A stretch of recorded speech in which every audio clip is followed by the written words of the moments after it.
ฏว่าเสียงมันขาดหายอึกอักนะก็เ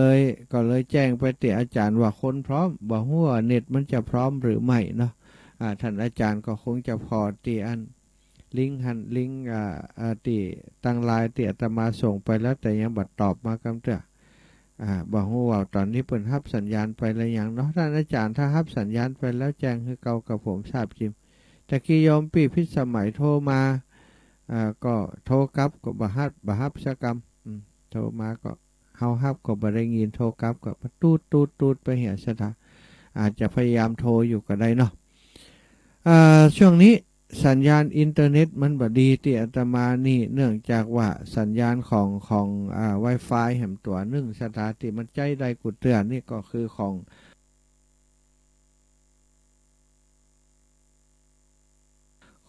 ที่ OT เนาะซึ่งเสาสัญญาณมันอยู่บักไกลแต่พอดีว่าเฮาบ่ได้ต่อเน็ตครับเปิ้น บ่ได้จ่ายตังค์เปิ้นกันเนาะเปิ้นก็เลยสัญญาณมันตัดไปบ่เดียวจะต้องใช้ซิมใหม่เขาจะเอามาส่งให้วันนี้ว่าอันนะเขาจะเอามาส่งให้วันนี้บ่ฮู้มาถึงกี่โมงก็ใจแหมตัวหนึ่งสัญญาณมันก็ขึ้นลงนะของแหมค่ายหนึ่งนะ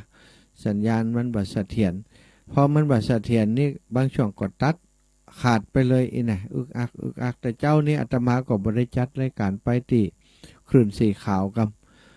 รอมาเป็นอาทิตย์วันจันทร์จะได้ออกอากาศด้วยเพื่อนเหี่ยกรรมจะได้ได้จากกับสถาญาติโยมตั้งคลื่นสีขาวปรากฏว่า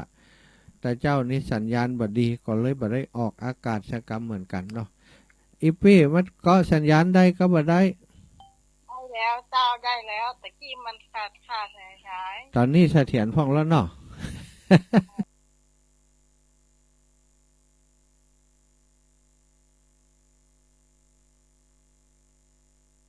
กาดด้วยเพื่อนเหี่ยกรรมจะได้ได้จากกับสถาญาติโยมตั้งคลื่นกาดด้วยเพื่อนเหี่ยกรรมจะได้ได้จากกับสถาญาติโยมตั้งคลื่นสีขาวปรากฏว่าแต่เจ้านี้สัญญาณบ่ดีก็เลยบ่ได้ออกอากาศชกรรมเหมือนกันเนาะอีปี้มันก็สัญญาณได้ก็บ่ได้แล้วเจ้าได้แล้วแต่กี้มันขาดหายตอนนี้เสถียรพ่องแล้วเนาะ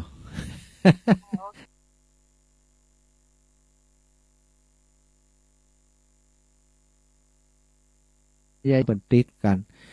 ติดตามกันช่วงนี้ก็ประชาสัมพันธ์เรื่องงานผ้าป่าเนาะเป็นงานผ้าป่าที่จะทำผ้าป่ามาสนับสนุนช่วยเหลือสถานีวิทยุวัดฝายหินเป็นการน้ำกาไฟกาอินเทอร์เน็ตกาใช้จ่ายอย่างอื่นกาซ่อมแซมวัสดุอุปกรณ์เครื่องเสียงเครื่องออกอากาศต่างๆสถามันเป็นอิเล็กทรอนิกส์โดนฟ้าผ่ามาฝนตกฝนซึ่งมาก็มีปัญหาเนาะก็ซ่อมแซมตลอดดีว่าท่านอาจารย์เปิ้นมีความสนใจมีความตั้งใจอันใดบ่ดีก็เนี่ยก็แปลงก็ซ่อม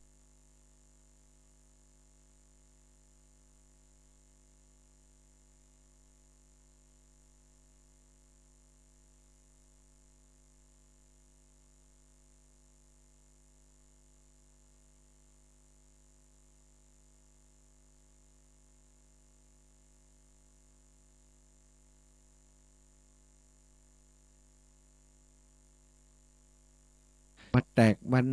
นแตกมันกรอบเนาะแตกโดนแสงแดดโดนอย่างแตกฝนตกมามันก็ซึมกันนี่เข้าไปทางในทำให้เกิดการรั่วแล้วก็ช็อตไปใจเวลาแก้ไขเป็นเดือนเหมือนกันเนาะศรัทธาญาติโยมตีฟังคลื่น104.50 เมกะเฮิรตซ์ก็เดือดร้อนกันจะได้แหมมะดับปิ้งแหมแล้ว โทรไปหาครูว่าอาจารย์โทรไปหาท่านอาจารย์พระครูสมุวิศวัตวรกิจโจผอ.สถานีเปิ่นบ่ฮับและแห้งโทรมาหาอาตมาพ่องโทรไปหาท่านอาจารย์พระครูอภิวัฒนวิกรมพ่อวุ่นวายไปหมดถ้าสถานีมันบัดดี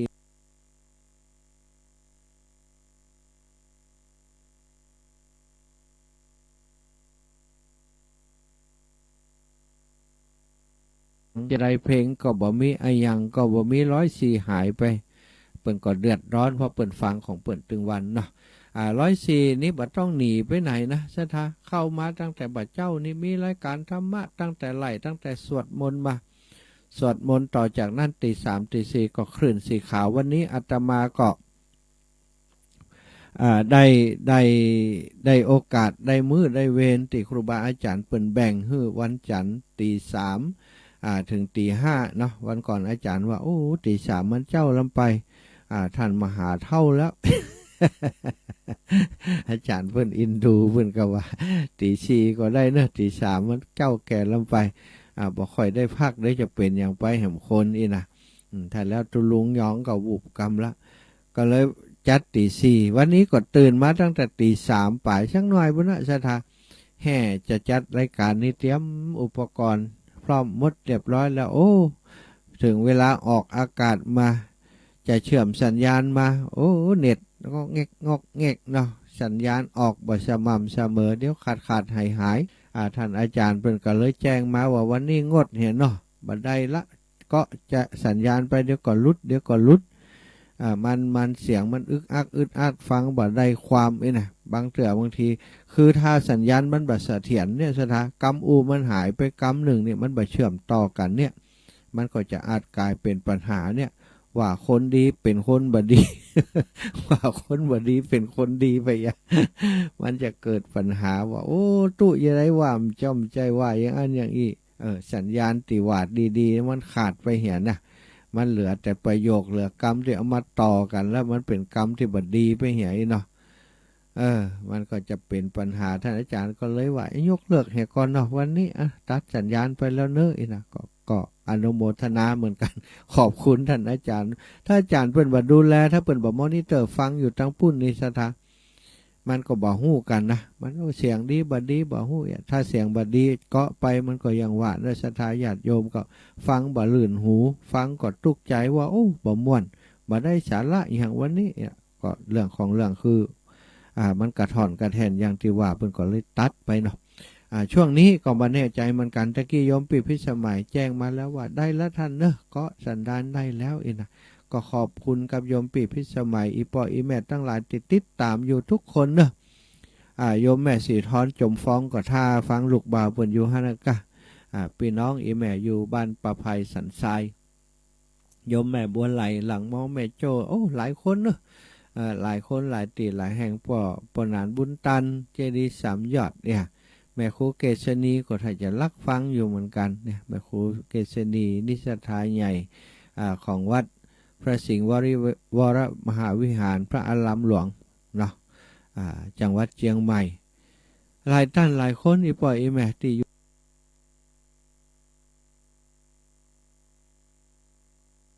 ู่ตั้งเชียงใหม่นี่ฟังกันได้ไปถึงดอยสะเก็ดพุ่นนะ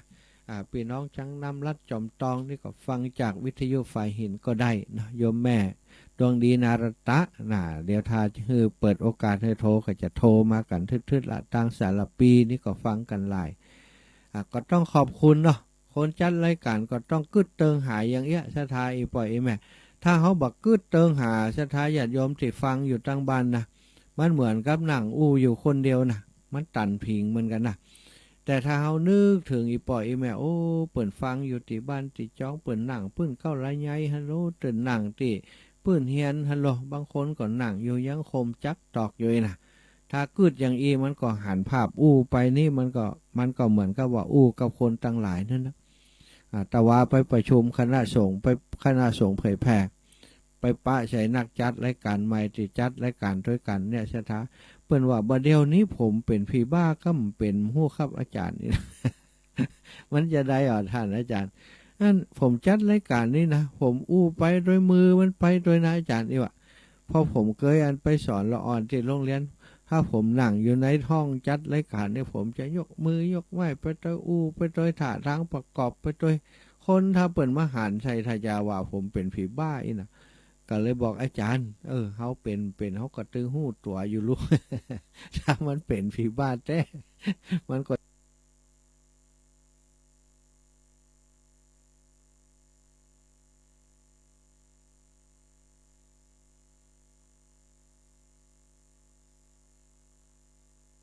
เนี่ยมันเป็นธรรมชาติไป จินตนาการไปเพราะบัดเดี๋ยวนี้อย่างผมเนี่ยไปแอวหาศรัทธาญาติโยมไปหันบ้านหันจองเปิ่นเปิ่นหนังอยู่มาหินอ่อนท่านเอาวิทยุตั้งหันเขาก็กึดออกนะกึดในอย่างอีแม่ตั้ง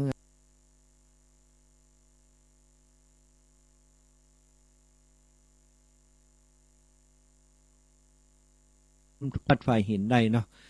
เวลาเขานึกถึงเปิ่นแล้วปุ่นก็หันบ้านเปิ่นแล้วพอเคยไปแอวเอกไปแอวบ้านแอวจองเปิ่นนึกได้ว่าอีแม่จะหนังอยู่ท่านนั่นฟังนี่นะมันก็เข้าถ่าไปอย่างหนึ่งสถานถ้าเขาบ่หันเปิ่นสักเดือนเนี่ยเวลาเปิ่นโทรมาแม่คนนี้น่าจะได้ฮะเปิ่นอยู่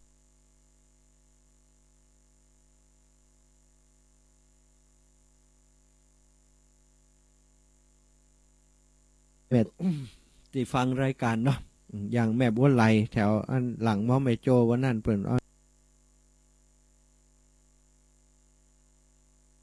บริจาคซีดีซีดีเปิ่นเก็บมาเมินแล้วเนาะซีดีเพลงเก่าอย่างต่างๆคือกับท่านผอ.ท่านพระครูสมุวิศวัตวรกิจโจผอ.สถานีผู้อำนวยการสถานีวิทยุวัดไฝหินอาตมาก็บ่ได้ไปฮื้อท่านอาจารย์โดยตรงก็อันพอดีไปตีสถาบันธรรมาภิวัตรกับทุกปิ่นหนุ่มไปถ่ายทอดสดกันปุ้นก็เลยอาสาขาถีบไปหาบจากอีแม่มาจะเอาไปมอบเพื่ออาจารย์ก็พอดีปะปิ่นหนุ่มทุกปิ่นหนุ่มก็ฝากทุกปิ่นหนุ่มไปทุกปิ่นหนุ่มเอาไปก็เอาไปกองไว้ที่ห้องออกอากาศท่านเนาะก็ปรากฏว่าท่านอาจารย์เพิ่งไปไปหันนี่ขาดไปแล้วล่ะโยมพี่ล่ะเจ้าเสียงมันบัดดีเนาะอันเน็ตมันบัดเสถียรเนาะพี่เนาะเดี๋ยวอาจารย์บอกว่าปิด Wi-Fi Facebook ปิดแล้วโยมพี่ตู้บัดได้ใจ Wi-Fi Facebook เลยนะบัดได้ใจอย่างสักอย่างใจกะอันตัวนี้อันตัวที่อันวินแอมออกอากาศอันตัวอื่นบัดใจเลยพี่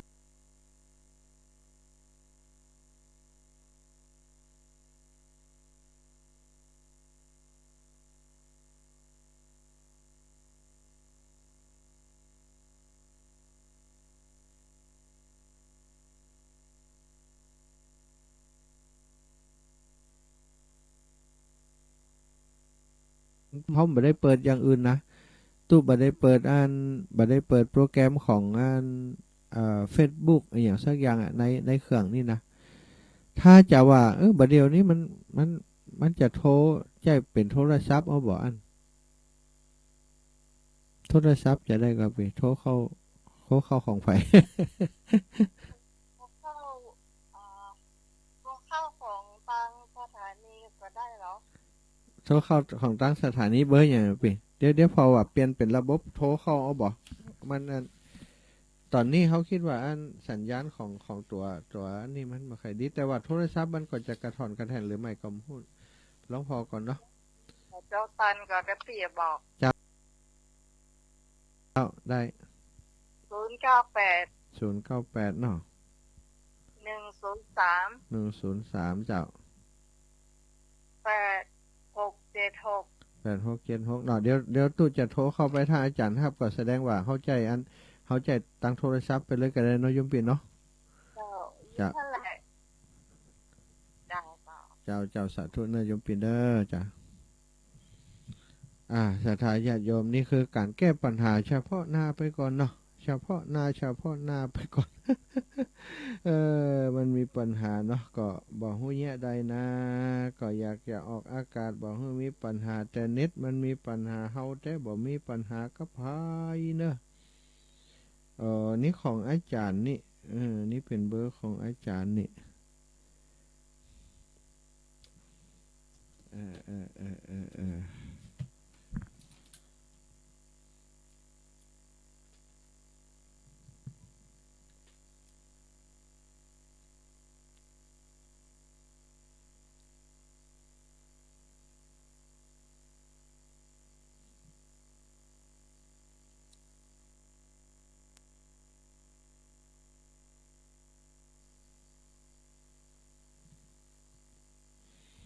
ตอนนี้ก็จะใช้วิธีนี้ออกอากาศดูจะดีจะได้หรือบ่ได้เนาะขอฟังจากท่านอาจารย์ถ้าท่านอาจารย์ครับก็ ท่านอาจารย์บาฮับยมปี้ท่านอาจารย์เพิ่นบาฮับเนาะบาฮู้ตอนนี้สัญญาณออกอากาศจะดีกับบ่ดีเนาะเอาละอาตมาก็จะขออนุญาตไปเรื่อยๆก็ได้กันเนาะถ้าจะได้ถ้าสัญญาณตัดไปแล้วโยมปีพิสมัยก็คงจะโทรมาสถาญาติโยม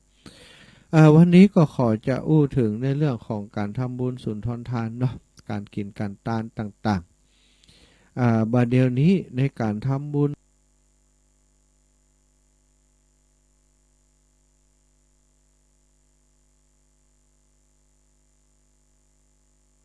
อันเสียส่วนใหญ่เลยกลายเป็นว่ามันบ่ได้บุญแต่สถาญาติโยม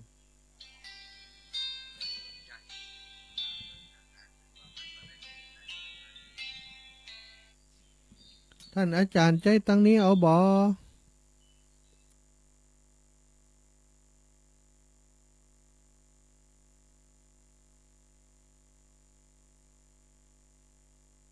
โอเคบัดเดี๋ยวนี้ตั้งนั้นมันบ่เสถียรเอาตั้งนี้เอาหน่ออาจารย์เนาะครับผม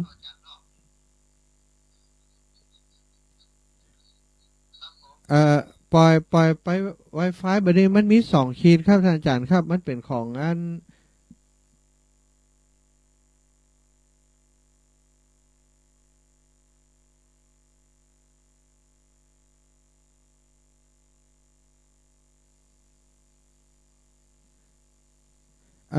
บัดเดี๋ยวนี้ผมใจ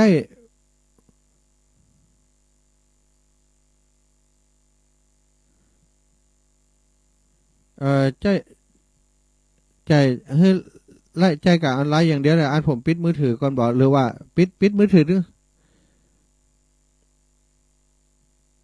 ปิดมือถือทั้ง2 เครื่องนี้เลยเนาะอันเนาะอันอ๋ออันเดี๋ยวผมปิดมือถือ2 เครื่องไปเลยแล้วก็เหมือนเดิมเนี่ยเนาะวันนี้ก็งดการโทรเนาะปิด Wi-Fi อย่างเดียวเลยเขาปิดอันมือถือก็ได้หลายอย่างอ๋อโอเคผมจะผมปิด Wi-Fi ไปเลยเนาะอันก็ประเดี๋ยวนี้ผมใจสัญญาณของตัวได้ดีผมจะใจผมใจกูไปเลยเนาะถ้าเสียงมันเสถียรอาจารย์กดตัดคนเดียวเนาะโอเคอาจารย์ก็ตัดระบบโทรศัพท์ไปคนเดียวกันแล้วกันเอาละศรัทธาญาติโยมได้ท่าแล้วประเดี๋ยวนี้ ปิดหมดแล้วเด้อ Wi-Fi เข้าใจละคำนี้บับปิดโทรศัพท์แต่ปิด Wi-Fi ไปเรียบร้อยแล้วศรัทธาญาติโยมก็ถึงตะกี้เนาะถึงเรื่องของการทำบุญทำทาน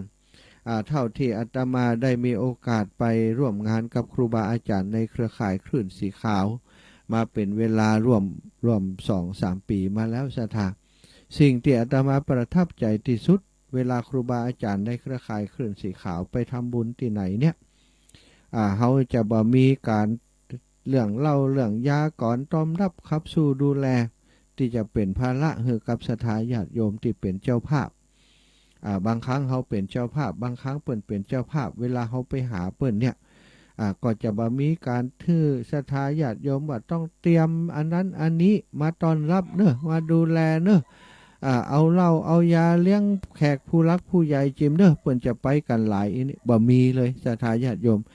สิ่งเหล่านี้นี่เขาจะบ่ฮื้อมีในกลุ่มในเครือข่ายคลื่นสีขาวของเขาเพราะว่าก็อย่างที่ว่านั้นเขาต้องการบุญที่บริสุทธิ์บุญที่บริสุทธิ์ก็คือบุญที่มันบัดเจือไปโดยบาปถ้าสมมติว่าเฮามีการเลี้ยงเหล้าเลี้ยงยากันอย่างน้อยเนาะศรัทธาญาติโยมศีลข้อที่5มันก็ขาดไปแล้วนี่ถ้าการทำบุญทำทานเนี่ยศีลบริสุทธิ์นี่บุญมันจะได้น้อยศรัทธาอีปล่อยอีแม่ทั้งหลายเท่าที่อาตมาได้สังเกตการงานที่ครูบาอาจารย์จัดไปจ่วยเปิดตามวัดตามวาอารามต่างๆศรัทธาญาติโยมที่เป็นศรัทธาของวัดแต่ละวัดที่เขาไปจ่วยเปิดนั้นเปิ่นก็เข้าใจเนาะว่าครูบาอาจารย์ในเครือข่ายคลื่นสีขาวแล้วก็ศรัทธาในเครือข่ายคลื่นสีขาวเนี่ยเปิ่นมาดีมางามเปิ่นมาโดยบริสุทธิ์เปิ่นมาบ่มีเรื่องเรายาปะปิ้งหยัง ห้ามเด็ดขาดบ่ฮื้อเลี้ยงกันในวัดในวาที่ทำบุญอยู่หันเนี่ยห้ามเด็ดขาดแต่ว่า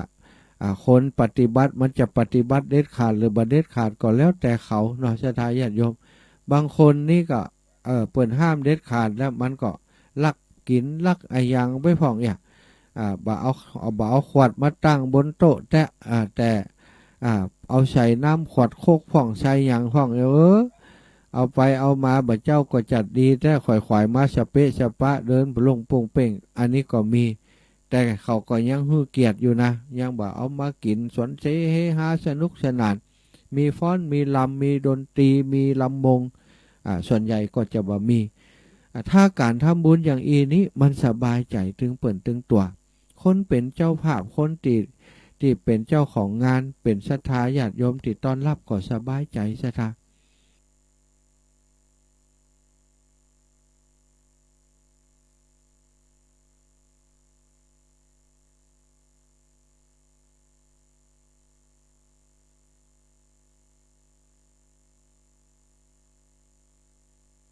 บ่เอามากินสวนเสเฮฮาสนุกสนานบ่เอามากินสวนเสเฮฮาสนุกสนานมีฟ้อนมีลำมีดนตรีมีลำมงส่วนใหญ่ก็จะบ่มีถ้าการทำบุญอย่างนี้มันสบายใจถึงเปิ่นถึงตัวคนเป็นเจ้าภาพคนที่เป็นเจ้าของงานเป็นศรัทธาญาติโยมที่ต้อนรับก็สบายใจศรัทธาอันก็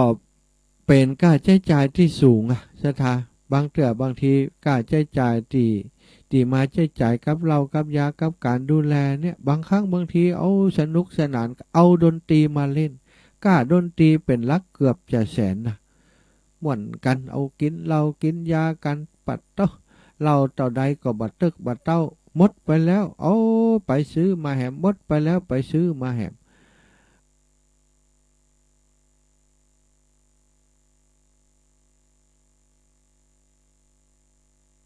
จ่ายกับเรากับยากับการดูแลเนี่ยบางครั้งบางทีเอาสนุกสนานเอาดนตรีมาเล่นค่าดนตรีเป็นลักเกือบจะแสนนะม่วนกันเอากินเรากินยากันปัดเต้าเราเต่าใดก็บัดตึกบัดเต้าหมดไปแล้วเอาไปซื้อมาแหมหมดไปแล้วไปซื้อมาแหมเลี้ยงเสียงเป็นปัน2 ปันต่อคนแล้วมันจะได้บุญตัดได้ศรัทธาเฮ้ยมันเอาไปเสี่ยงกับอบายามุขเอาไปเสี่ยงกับเหล้ากับยากินเหล้ากินยาไปแล้วบางครั้งบางทีบัดถูกหูกันเป็นเปื่อนเป็นฟูงกันแต่นั่งรถมาด้วยกันแต่หรือว่าอาจจะเป็นเปื่อนที่เคยห้ามเคยเฮียนเคยทำงานด้วยกันตอนมากินเหล้าก็กันจัดม่วนนะกันเข้าใจจัดดีพอกินเหล้าเข้าไปแล้วสวกงะไออย่างตีเปื่อนฝูงฮับบ่ได้ยิ่งเมานักเข้าไปสติสตังก็บักขยูเป็นกูเป็นมึงเป็นไออย่างต่างๆเนาะมึงหาบาอิใส่กันไปใจกำหยาบใส่กันซึ่งปกตินั้นเวลาบักกินเหล้าเมายาก็จะบ่มีเรื่องอย่างนี้แล้วตีนักไปกว่านั้นก็คือไม่หยาบไม่ยิงบางครั้งบางทีเนาะสติคือผู้มีสติแต่ว่าเวลากินเหล้ากินยาไปสติมันลุดมันขาดศรัทธากิริยามารยาทเคยเหนียมอายเคยระมัดระวังนั้นพอกินเหล้ากินยาเข้าไปเหล้าเข้าปากแล้วกลายเป็นแหมยางแล้วเคยมียางอายเคยมีความละอายเคยมีกิริยามารยาทที่ระมัดระวังก็เวลาเมาไปแล้วมันบ่อายแล้วศรัทธาใครเปิดอย่างคือเปิดพอกับเปิดเนี่ยเขาไปพอเถอะเวลาเปิดเมาเหล้าเมายากันเนี่ยเต้นจะได้ก็มีคนนี้หน้าตาเรียบร้อยอย่างผ้าพับไว้ว่าเชื่อว่าเวลาเมาเหล้าขึ้นมานี่เสียงเพลงขึ้นมาเสียงเพลงมันเล้าใจเต้นอย่างกับขี้เดียนถูกเสียมขี้เดียนถูกขี้เต่าบล็อกปกโจจะได้ก็มีศรัทธาเฮ้ยบางผ่องสุมาเตอะถ่าทางที่เปิ่นเอาไปบัดนี้บางงามในถิ่นลับฮือไฟหันนี่เวลาเมาเหล้าขึ้นมาเต้นกันจะได้ก็มีอาตมาหันบัดเดียวนี้กับอย่างต่างๆที่เขาใน YouTube เนี่ยที่อาตมาไปหันนี่นะมันเป็นท่าทางที่บัดน่าดูน่าชม ดูแล้วสุมาเตอะมันขยะขยแยงสายตาติไปหันแล้วก็เพลงบางเพลงอย่างตีว่านะมันล่อแหลมนะคันหูนะบางหูมันคันอย่างของมันปลำปะเหลือคันหูไม่รู้อยู่ไหนนะนะก็ร้องเพลงอย่างเอียชะทาร้องเพลงสองแง่สองงามความเข้าใจก็คือมุ่งประเด็นไปเรื่องที่บ่ดีบ่งามกันอย่างเดียวนะเวลาเมาเหล้าเมายาไปกอดเต้นกันอย่างที่ว่าเนี่ยไปย่ำเสตีนกันเป็นเปลี่ยนกันแต่ย่ำตีนฮะก็บ้าลูกกุ้ยตั้งตักหงายบนเอาละบ้านนี้ก็มีเปลี่ยนของมันบ้านนั้นก็มีเปลี่ยนของมันเอาไปเอามาตีกันตึงหมูตึงจุมนั้นบ่ฮู้ไผเป็นไผละมีขวดก็เอาขวดมาบุบมาตีกันมีอุปกรณ์เครื่องไม้เครื่องมือโต๊ะเก้าอี้มาตุบมาตีกันสถาเหี่ยพื้นเกิดความเสียหายขึ้นคนจัดงานก็เสียหายคนมาร่วมงานก็เสียหายนี่สุดท้ายมาพบงานบุญนั้นกลายเป็นงานบาปกลายเป็นงานที่มีแต่เลือดแล้วก็แล้วงานแล้วแทนที่เปิ่นจะอนุโมทนาสรรเสริญเปิ่นเอาไปลงข่าวประจานกันทั่วบ้านทั่วเมืองจัดงานบุญกลายเป็นงานบาปผ้าป่าบาปกฐินบาปนี่ศรัทธาทั้งหลายมีความสุ่มเสี่ยงมากมายในการที่ทำบุญณปัจจุบันนี้เพราะว่าคนเฮาทั้งหลายนั้นหลงประเด็นความทำบุญต้องม่วนกะต้องสนุกสนานกะกึดสนุกสนานกันอย่างเดียวสุมาเตอ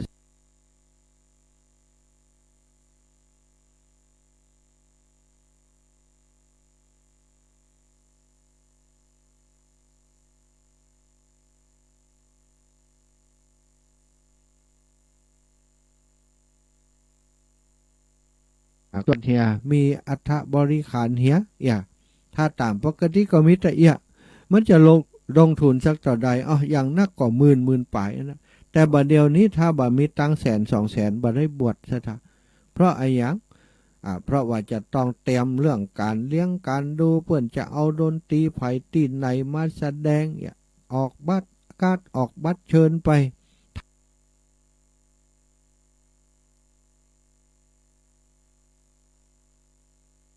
นิตยะมันจะลงทุนสักต่อใดอย่างนักก็หมื่นป่ายนะแต่บัดเดียวนี้ถ้าบ่มีตัง100,000-200,000บ่ได้บวชซะท่าเพราะอะไรอย่างเพราะว่าจะต้องเตรียมเรื่องการเลี้ยงการดูเพื่อนจะเอาดนตรีไผ่ตีไหนมาแสดงออกบัตรการออกบัตรเชิญไปทำดนตรีดังๆมาแสดงดนตรีดังๆมาแสดงกาดตัวก็ลักแสนแล้วซะท่าทีมงานแหมหรอกสะปะสะเปดไปเอาเงินไปบางคนบวชเตื้อเสี่ยงเป็นล้านบางผ่องมีบ้านขายบ้านมีรถขายรถสถาติดนี่เปิ่นเพราะการบวชบางผ่องนี่เอาบ้านไปจำนองจำนำธนาคารเพื่อจะบวชลูกบวชเต้ามีหน้ามีตาประดับแสงสีเสียงมีไฟอย่างถ้าจะภาคกลางกับภาคอันตังตะวันออกเฉียงเหนือหรือว่าภาคอีสานเนี่ยเปิ่นเนี่ยใหญ่นะจ๊ะตาเหมือนกับงานปอยหลวงงานวัดใหญ่ๆสักงานเหนือถ้ามีงานบวชนี่นะไฟเปิ่นประดับประดาสถานที่มีลำวงมีหมอลำมีอะไรยังกันเนี่ยงานบวชพระนาคก็บางของก็เอาละพระนาคอย่างบ้านเฮานี่ก่อนจะบวชต้องโกนหัวอย่างแล้วนุ่มขาวห่มขาวรักษาศีล8เนาะเปิ่นจะบวชโลเปิ่นตั้งใจเต็มที่รักษาศีล8ว่ากินข้าวแรงตั้งแต่เป็นขโยมละเป็นงานเป็นฆราวาสแล้วใส่ชุดขาวเป็นนาคนี่เปิ่นก็รักษาศีล8อันนี้อย่างนาคขึ้นไปตีกองเล่นดนตรีอยู่บนตัวคณะดนตรีก็มีเตือนหนักที่ใส่ชุดขาวใส่กระโจมไปดีดกีตาร์ร้องเพลงอยู่บนเวทีตอนรับแขกสถามันผิดทำนองของทำผิดประเพณีที่ดีงามไปหมดติหันปัจจุบันนี้งานบวชก็กลายเป็นงานบาปงานกฐินก็กฐินบาปงานผ้าป่าก็เป็นผ้าป่าบาปเนี่ยคือได้บาปนักกว่าได้บุญมันก็เลยกลายเป็นว่าเป็นสิ่งที่ค่านิยมของสังคมของเฮามันเปลี่ยนไปคำว่าค่านิยมก็คือคนเฮามันนิยมหันเปิ่นเนี่ยอย่างอีก็เปิ่นมีหน้ามีตาเปิ่นเนี่ยเปิ่นมีสตัง ใครฮื้อคนฮู้ว่ามีสตางค์อย่างเดียวกันก็เนี่ยอย่างเปิ้นความจริงบางสิ่งบางอย่างบางทีนั้นมันบ่ถูกต้องแต่คนเฮาส่วนใหญ่นี่มักจะทำตามกันไปหันเปิ้นเนี่ยก็เนี่ยบ่ได้พินิจพิจารณาว่ามันดีก็ว่ามันบ่ดีจะได้มีอยู่ช่วงหนึ่งอาตมาเคยไปหันงานที่ว่าบ่กึดจะมีการเต้นลำบ่กึดว่าจะมีการเอาดนตรีมาแสดงคืองานขาวดำซะดางานขาวดำนี่เอาเปิ่นอันจ้างศาลามาแห่มีการจัดเต้นวับแวมมีการเต้นกันอย่างสนุกสนานเต็มที่เอาเจ้าภาพบางที่เป็นลูกเป็นเมียของคนตายเป็นลูกเป็นผัวของคนตายเนี่ยเป็นลูกเป็นผัวของพ่อแม่ที่ตายนะเป็นว่าออกมาเต้นกันประสะชะทาเปิ้นว่าเขาถามว่าเปิ้นอย่างเงี้ยอย่างนั้นเปิ้นบอกว่าอันป่อถ้ายิ่งเต้นนักยิ่งมีความสุขนักป่อแม่เปิ้นจะได้ไปดีวะสถามาคืดพอนะแล้วก็เจือก็สถาวัฒนธรรมแบบเนี้ยมีการเฮียนแบบมีการสนับสนุนมีการทำตัว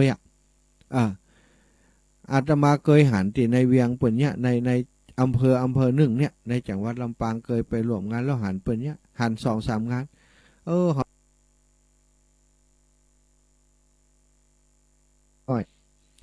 แต่โซดไปนี่บางผ่องกะว่าดีบางคนกะว่าให้เนาะหมอนั่นเมียมันตายดูมันก็เอาคณะที่เนี้ยไปแสดงเปิ่นก็ตรู้เต้นกันนิชทาหมู่ที่อันแสดงก็เต้นกันไปไอหมู่ขี้เหล้าขี้ยาที่ไปร่วมงานก็ดูต่างกันมันก็เต้นกันกะหุยกันให้กันกับเอาเต้นกันจะได้ก็มีเวลาแล้วการแล้วงานเขาว่าหน้าลูมันไข่เหือเมียมันตายมันได้สมบัตินักบ้านก็เป็นของมันตีนาตีไห้ตีนาตีเหียกตีสวนเป็นของมันหมดเปิงมันมาจ้างดนตรีมาเล่นวะคนนี้ก็ถูกตาหน้าว่าเป็นคนที่ไข่หือเมียตายก็แต้นะพอทำนองของทำแล้วก็ทีจะแต้เหมือนกันเอาไปเอามาพอเมียตายบ่เมินสักหน่อยไปช่อขอไม่ยิงกันหรอ เอาไปเอามามดแชทเหมือนกันนะอันนี้นะจะถากลายเป็นว่ามันหลงประเด็นไปทำในสิ่งที่มันบักควรทำถ้าจะบ่เศร้าบ่โศกก็เอาแค่ประมาณว่าบ่ให้แต่อันกับปอกะเนาะในสมัยก่อนนี้เปิ่นมีนะ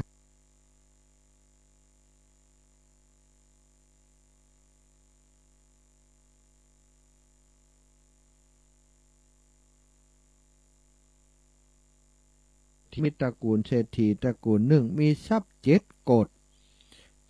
ฏบ่เดียวนี้700 ล้านนะสถาว่าใจ7 ล้านนะ700 ล้านพุ่นน่ะ7 โกฏนี่นะเมื่อเศรษฐี2 ผัวเมียตายไปเปิ้นมีลูก2 คนลูกบ่าวใหญ่ตัวคนหนึ่งลูกบ่าวน้อยคนหนึ่งลูกบ่าวเก้าลูกบ่าวน้อยเนาะมีลูกอยู่2 คนด้วยกันเจริญปอนนี่แม่ตู้จัดรายการไปเชียงใหม่อยู่เน้อเจ้าเน้อเดี๋ยวก็โทรกลับเน้อแม่เน้อบัดเดี๋ยวนี้จัดรายการลูกสาวส่งตังไปอ่านอย่างก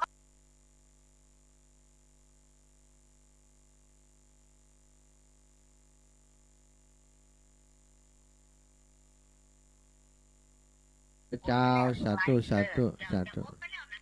เจ้าแม่เย็นบันตับหมากก็แม่เย็นบันตับหมากเนอะป้อมบนบ่อแห้วเนาะเปิ้นบอกว่าส่งมาไล่แล้วอันนี้เปิ้นก็เป็นห่วงเปิ้นได้หอมมาแล้วเปิ้นก็อยากจะให้ได้ทราบเนาะให้ได้ทราบว่าหอมไปแล้วเนอะอีเนาะบัดเดี๋ยวนี้เปิ้นบอกส่งมาตั้งไลน์แม่น้อยถ้าโทรมาอันออกอากาศอยู่นะออกอากาศไปเชียงใหม่อีแม่มีอย่างด่วนเต็มทีกะเขาออกอากาศอยู่เนอะเนาะบางเถื่อก็โทรมามีอย่างเนาะถามกินข้าวแล้วกายว่าดูเปิดออกอากาศไปเชียงใหม่พุ่นนะบ่เข้าใจเนาะบ่เป็นอย่างความจริงเขาก็บ่ฮับดีกว่าวันหลังก็ปิดโทรศัพท์เหียอย่างนั้นเอาซะท่ามีตระกูลเศรษฐีตระกูลหนึ่งมีทรัพย์7 โกฏก็7 ล้านเมื่อเศรษฐีทั้งสองตายลูกชายคนใหญ่ได้สืบขกูลบุตรชายคนเล็กก็ได้อาศัยปีอ้ายเพิ่นนั่นนะอาศัยอยู่กับปีอ้ายเปิ้นบ่เปิ้นฮักกันเนาะก็อยู่กับปีอ้ายเปิ้น อยู่ด้วยกันไปก็ทำการทำงานช่วยกันหิมาก้าขายไปสร้างฐานะอย่างติป่อติแม่เปิ่นเกยปาเนี่ยปาสร้างอยู่ด้วยกันมีความสมัครสมานสามัคคีโอ้อยู่ไปอยู่มาปรากฏว่าปีอ้ายนี้เปิ่นเป็นคนขี้โรคใช่ทามีโรคภัยไข้เจ็บเกิดขึ้นใน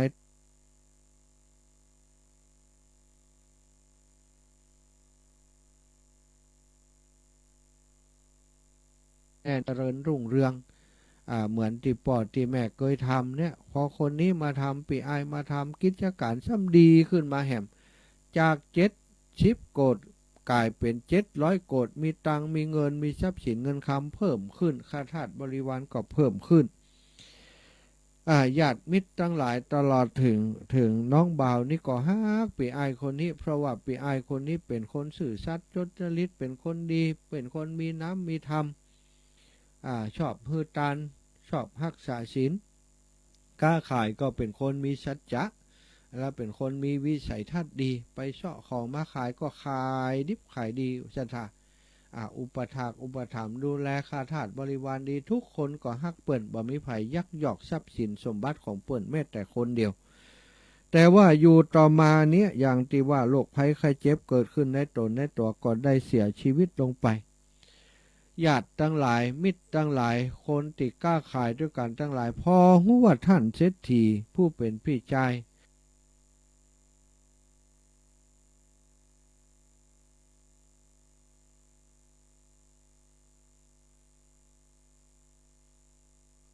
โอ้ที่บัดน่าจะมาตายเล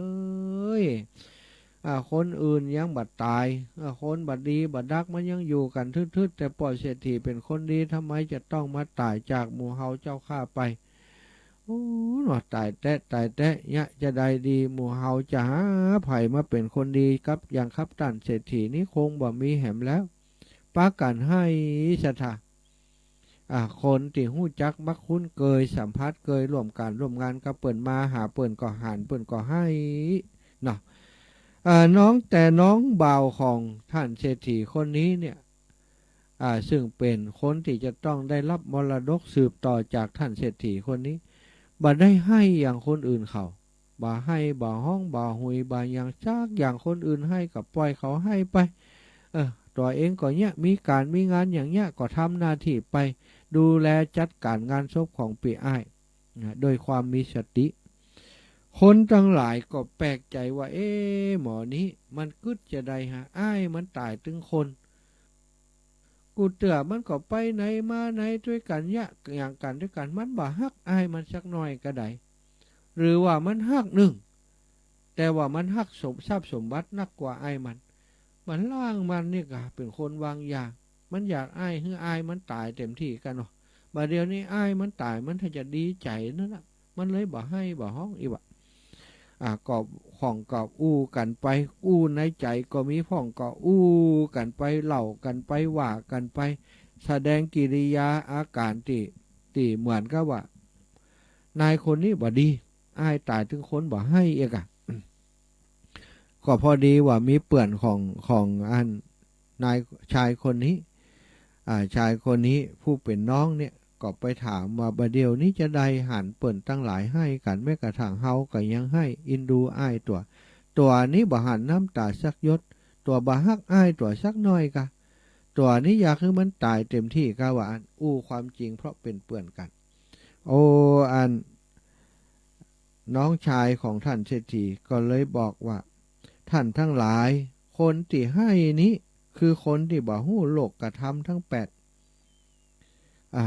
จึงได้พากันให้เสียใจแต่เฮานี้ฮู้ว่าโลกกระทำทั้ง8มีอย่างมีดีใจมีเสียใจมีลาภมียศมีสรรเสริญมีนินทามีความทุกข์คนเฮาชีวิตนี้มีต้องมีเกิดมีแก่มีเจ็บมีตายมันไผจะพ้นความตายไปได้เพื่อนก็เหมือนกันเฮาก็เหมือนกันเดี๋ยวเขาก็จะตายอย่างปีอ้ายนี้แล้วเขาจะให้อย่างให้แล้วอ้ายเขาก็บ่ใจฟื้นขึ้นมาเขาก็ทำคุณงามความดีอย่างที่อ้ายเขาทำไปเรื่องอย่างเขาจะมาให้มันบ่ได้อย่างขึ้นมาถ้ามันได้ขึ้นมาเขาก็จะให้กะถ้าให้แล้วอ้ายเขาฟื้นนี่เขาให้แน่นอน แต่นี้จะได้ก็ตึงบ่ฟื้นให้แล้วบ่เกิดประโยชน์อะไรอย่างคนเฮาต้องตายเหมือนกันก็เลยอู้ให้คนทั้งหลายให้ฟังว่าเดี๋ยวนี้ท่านทั้งหลายร้องไห้คร่ำครวญเพื่อประโยชน์อันใดพี่อ้ายเฮาก็บ่จะได้กลับคืนมาการที่เฮาบ่ให้นี้เพราะเฮาฮู้ว่าชีวิตของคนเฮามันสั้นนักพี่อ้ายเฮาเปิ้นสร้างบุญมาต่ออีเปิ้นก็ได้จากไปเปิ้นมีคุณงามความดีเปิ้นก็จะไปสู่สวรรค์เฮาถึงบ่เสียใจกับการจากไปของเปิ้นเพราะว่าเฮาฮู้แล้วว่าเปิ้นต้องไปสวรรค์ไปอยู่ภพภูมิที่ดีแน่นอนเพราะเปิ้นเป็นคนดีขนาดท่านทั้งหลายยังฮักเปิ้นเทวดาจำให้กะจะฮักเปิ้นปานใดเฮาถึงได้บ่ร้องไห้คำควรคนเฮาต้องบ่ปล่อยให้ความเศร้าโศกมาครอบงำจิตใจของเฮาคนทั้งหลายที่เป็นคนพาลเนาะย่อมเข้าใจว่าคนเป็นบัณฑิตนี่ที่เปิ้นบ่ให้เนี่ยโอ้เป็นคนบ่ดีนี่แต่คนที่เป็นบัณฑิตนั้นย่อมฮู้ว่าคนพาลเนี่ยคือคนที่บ่ฮู้จักคิดจักหยังนี่ให้ในสิ่งที่บ่ควรให้เสียใจในสิ่งที่บ่ควรเสียใจเรียกร้องเอาสิ่งที่มันสูญเสียไปแล้วฮือฟื้นขึ้นมาซึ่งมันเป็นไปบ่ได้บัณฑิตก็บอกว่าคนเช่นนั้นเป็นคนพาลศรัทธาญาติโยมทั้งหลายบุรุษคนที่กล่าวถึงนี้คนที่อู้ถึงนี้ชาติสุดท้ายได้มาเกิดเป็นบุตรชายคนเล็กบุตรชายคนเล็กของท่านเศรษฐีนั้นหรือว่าน้องบ่าวของเศรษฐีคนนี้ที่ปีอ้ายตายนั้นได้มาเกิดเป็นพระพุทธเจ้านะศรัทธาญาติโยมได้เกิดมาเป็นพระพุทธเจ้าฉะนั้นหมู่เฮาทั้งหลายการทำบุญสุนทรทานก็ดีการกินการทานก็ดีนี้มันต้องฮื้อมันถูกต้องตามทำนองของธรรมที่สำคัญคนที่จะทำบุญนี้ศีลจะต้องบริบูรณ์ก่อนถ้าศีลบ่บริบูรณ์ทานที่เขาเอาไปทานนั้นมันก็จะบริบูรณ์ไปได้โดยยากเนาะวัตถุทานที่เขาจะเอาไปทานนะถ้าเขาศีลบ่เขาบ่ปกติอย่างอีกก่อนจะทำบุญสุนทรทานอย่างมาเฉลิมฉลองอย่างที่ว่านี่เสี่ยงใจจ่ายไปกับอบายามุขต่างๆเอาไปเอามากลายเป็นคนบ่มีศีลบ่มีธรรมไปฮื้อทานก็ได้ผลทานนั่นน้อยจะอุทิศไปฮื้อไผก็บ่ได้บ่เกิดประโยชน์อะไรหยัง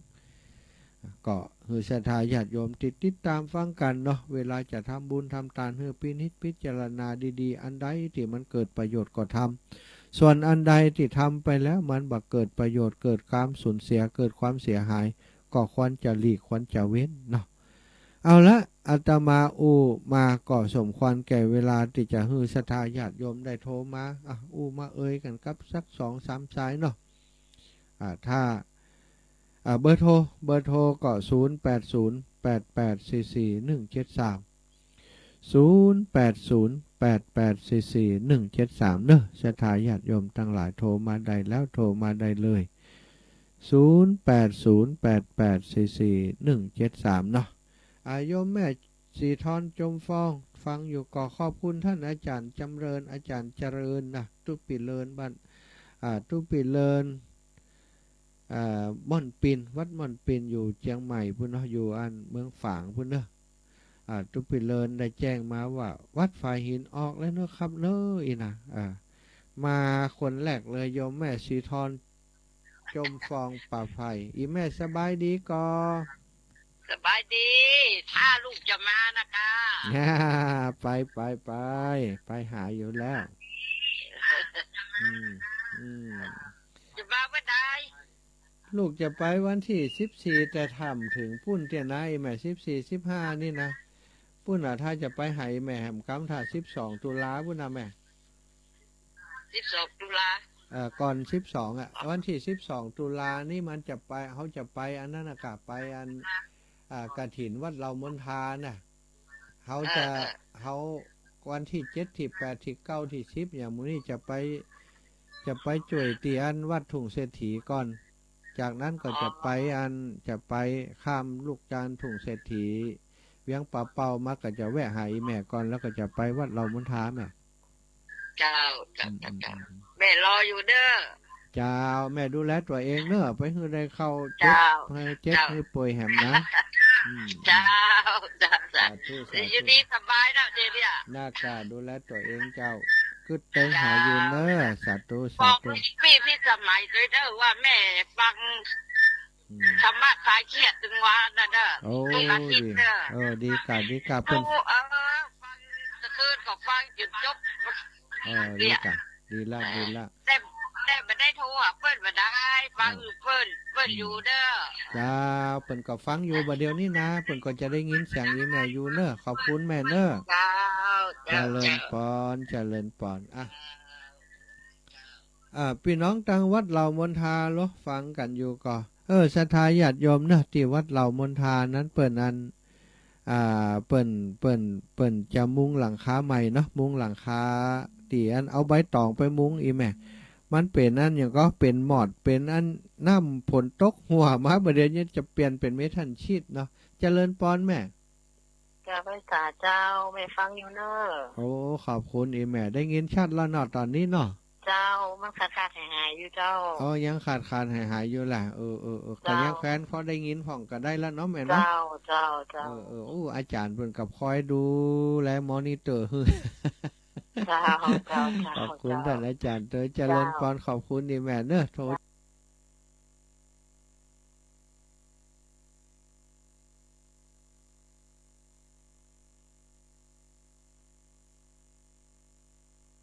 โอ้ขอบคุณอีแม่ได้ยินชัดแล้วเนาะตอนนี้เนาะ เจ้ามันขาดหายอยู่เจ้า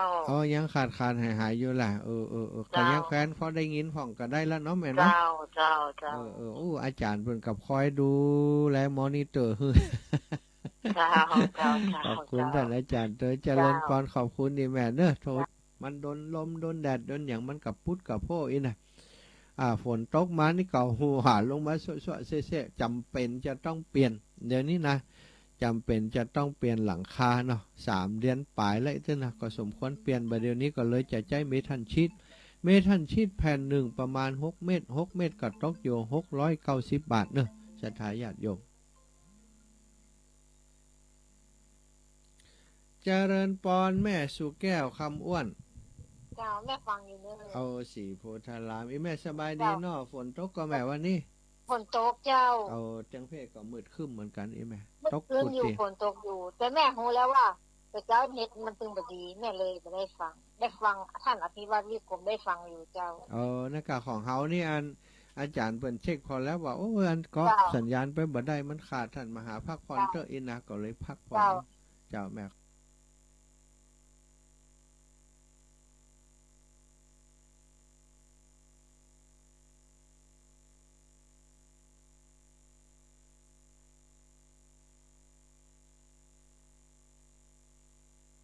นี่ละถ้าอยู่ในพื้นที่ที่เมืองปานนี่มันเป็นเน็ตบ้านเนาะก็จะสะดวกหน่อย แต่ตั้งเพศก็จะเป็นอย่างเอี้ยไปแหมสักระยะหนึ่งเนาะบัดเดี๋ยวนี้มีงานที่จะต้องกลับไปที่ทำที่เมืองปานหลายงานด้วยกันก็จำเป็นจะต้องไปดำเนินการเร็วๆนี้เนาะขอบคุณนะครับอีปออีแม่ตั้งหลายที่เป็นกำลังใจให้การโทรมามาฟังอยู่ตั้งบ้านบ่ได้โทรมาก็บอกเป็นอย่างเนาะตะกี้เรื่องของเมทัลชีตที่จะเอาไปมุงที่ศาลาเนาะเป็นจริงๆแล้ว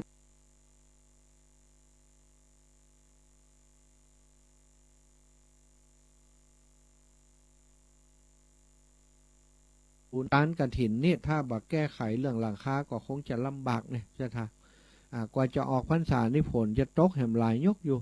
ก็เลยกับครูบาอาจารย์เป็นประชุมปรึกษาหารือกันแล้วก็จะแปลงหลังคาศาลาหลังนั้นใหม่เหรอครับอาจจะใจเมทัลชีตวันนาก็เอา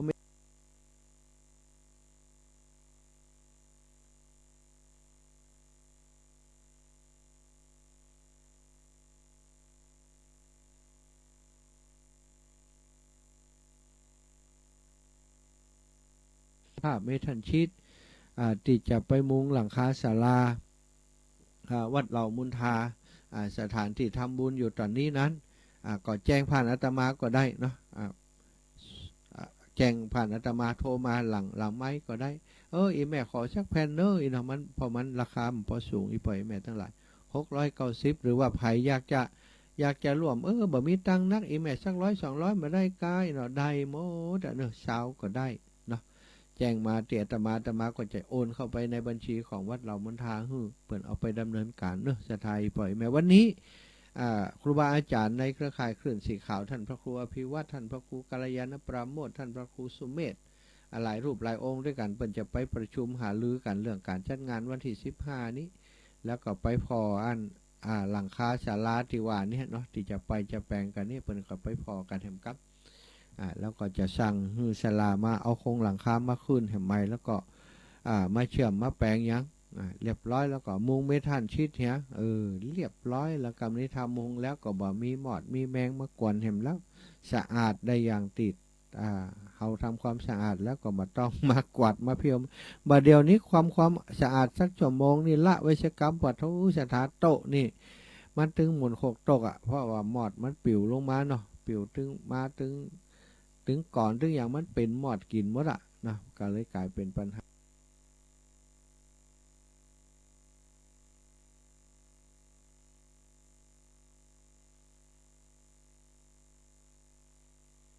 ไปติพระครูอภิวัตรก็ได้ตุลุงยองตุลุงท่านพระอาจารย์พระครูกัลยาณประโมทก็ได้หรือว่าโอ้สนิทกับอาตมามีเลขบัญชีของอาตมาแล้วบัดต้องจำเลขอื่นเห็นแล้วก็โอนมาแต่ว่าส่งหลักฐานเมื่อฮือจิมอาตมาจะต้องส่งหลักฐานไปฮือตังวัดเหล่ามณฑาเปิ่นตยเนาะเพราะปัจจัยที่ศรัทธาญาติโยมมามันต้องมีหลักฐานอาตมาฮับมาก็มีหลักฐานครับจ่ายออกไปก็ต้องมีหลักฐานจ่ายมันจะเกิดความยุติธรรมกับเปิ่นกับตัวสบายใจกันถึงคุณผู้ให้และผู้รับเนาะเอาแล้วเนอะสุดท้ายปล่อยแม่ตั้งหลายเนาะก็เวลาตอนนี้10:59แล้วอาตมาภาพสมควรแก่เวลาก็ขอให้ศรัทธาญาติโยมมีปล่อยแม่ติดตามรับการฟังรายการทุกท่านทุกคนมีความสุขความเจริญจัตตารโอธรรมาวัฏันติอายุวันโนสุขังพลัง